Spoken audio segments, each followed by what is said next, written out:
اعوذ باللہ من الشیطان الرجیم بسم اللہ الرحمن الرحیم السلام علیکم ورحمۃ اللہ وبرکاتہ۔ ناظرین کرام، ہم حضرت آدم علیہ السلام کے بارے میں گفتگو کر رہے تھے اور ہمارا سلسلہ گفتگو یہاں تک پہنچا تھا کہ اللہ تبارک و تعالیٰ کے حکم سے حضرت آدم نے حضرت شیس کو اپنا جانشین بنایا اور وفات کے بعد حضرت آدم علیہ السلام کو کوہ ابو قبیس میں دفن کیا اور پھر اس کے بعد طوفان نوح کے بعد حضرت نوح نے وہ تابوت برآمد کیا اور پھر نجف میں ان کو دفن کر دیا۔ ناظرین کرام، شیس جو لفظ ہے یہ سریانی لفظ ہے کہ جس کا معنی ہے ہبت اللہ یا عطا من اللہ، یعنی خداوند عالم کی طرف سے عطا کردہ۔ اس لیے کہ جب حابیل کو قتل کر دیا گیا تو اس کے بعد حضرت آدم بہت غمگین ہوئے اور کافی عرصہ تک جناب حوا سے دور رہے، تو اللہ تبارک و تعالیٰ نے ان کو یہ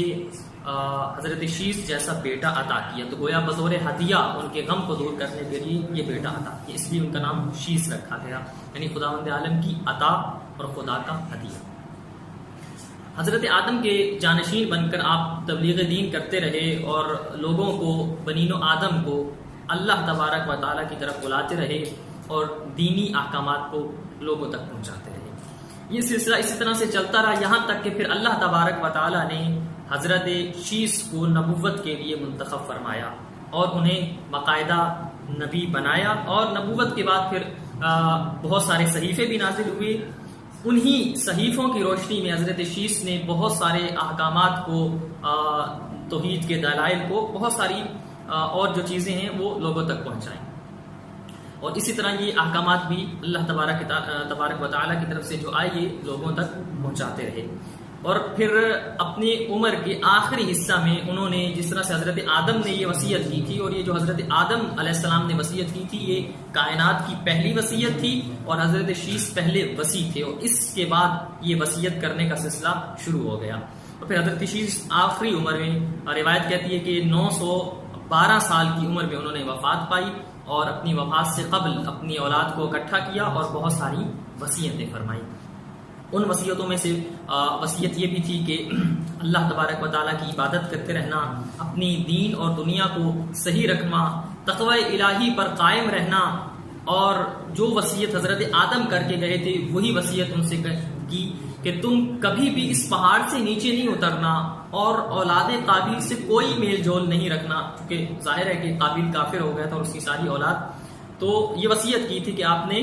اولاد قابیل کے ساتھ کوئی میل جول نہیں رکھنا اور اس پہاڑ سے نیچے نہیں اترنا۔ تو حضرت شیس نے بھی چاہتے ہوئے یہی وصیت کی، اور حضرت شیس کی بہت ساری اولادیں تھیں، ان میں سے ایک بیٹا جس کا نام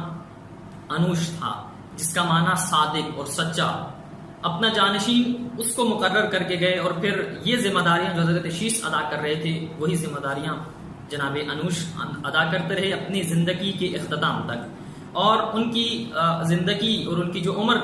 کی تعداد لکھی ہوئی ہے وہ 965 سال کی عمر میں جناب انوش وفات پاتے ہیں، اور یہ جو سلسلہ ہے اسی طرح سے چلتا رہتا ہے، اور پھر اپنی زندگی کے آخر میں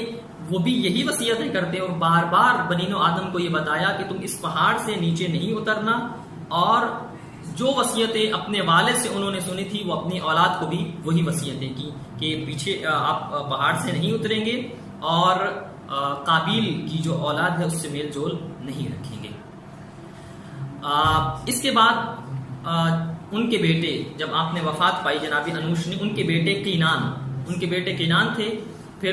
وہ ان کے جانشین بنے، اور یہ سلسلہ چلتا رہا۔ آپ نے احکام الہی کو پہنچایا، لوگوں کی ہدایت کے لیے جو سلسلہ حضرت آدم سے شروع ہوا تھا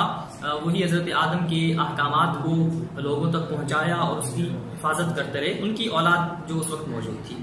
تو جناب کینان وارث بنے تو اپنی ذمہ داریوں کو انجام دیتے رہے۔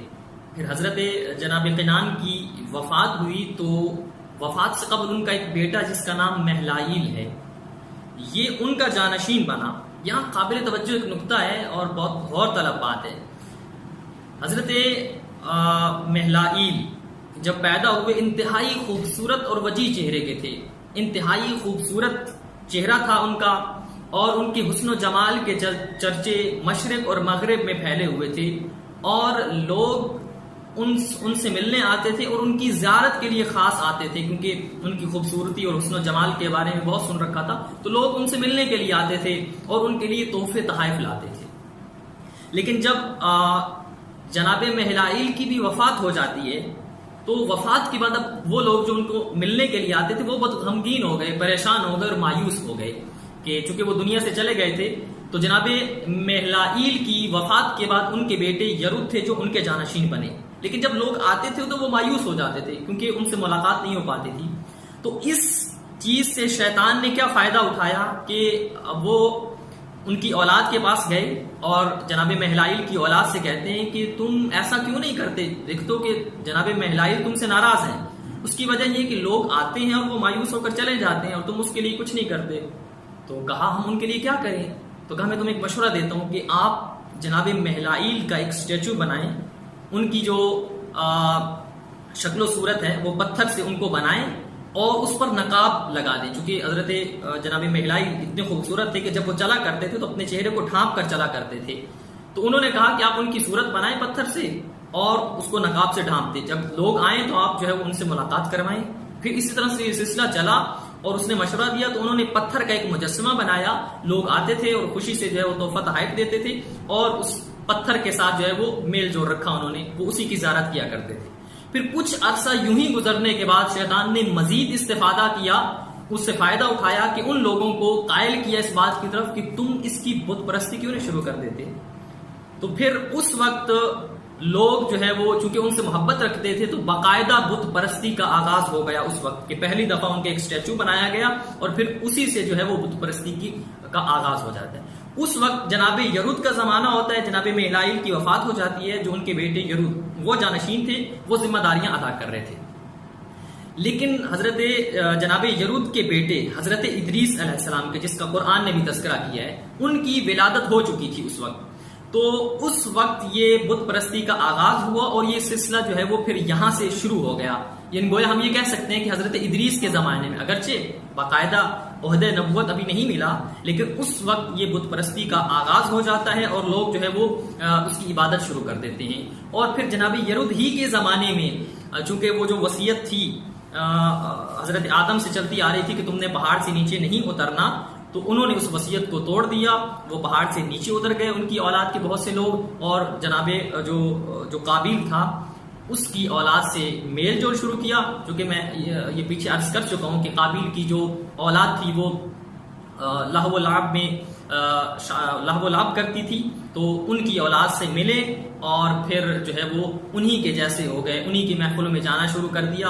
اور خداوند عالم سے دور ہوتے چلے گئے اور لہو و لعب کی محفلوں اور گانے بجانے کی اور اس طرح سے باقی جو ان کے اندر اخلاقی برائیاں تھیں ان کے ساتھ شامل ہو گئے۔ جب جناب یرد کو اس بات کا علم ہوا تو انہوں نے اعلان کیا کہ جو شخص واپس نہیں آئے گا پھر ہم دوبارہ کبھی بھی اس کو اس پہاڑ پر آنے نہیں دیں گے، لیکن انہوں نے جناب یرد کی بات پر عمل نہ کیا اور پھر اس طرح سے جو ہے وہ یہ سلسلہ چلتا رہا اور ان کے اندر یہ اخلاقی برائیاں شروع ہو گئی۔ تو پھر جناب شیس کے زمانے سے لے کر جناب یرد کے اور حضرت ادریس کی ولادت تک تقریباً 1565 سال گزر گئے کہ اس عرصہ میں کوئی بھی نبی نہیں ہوا، اللہ نے کسی کو بھی عہدہ نبوت عطا نہیں کیا۔ اب یہاں ایک سوال پیدا ہوتا ہے کہ جو حضرت آدم کے بعد جو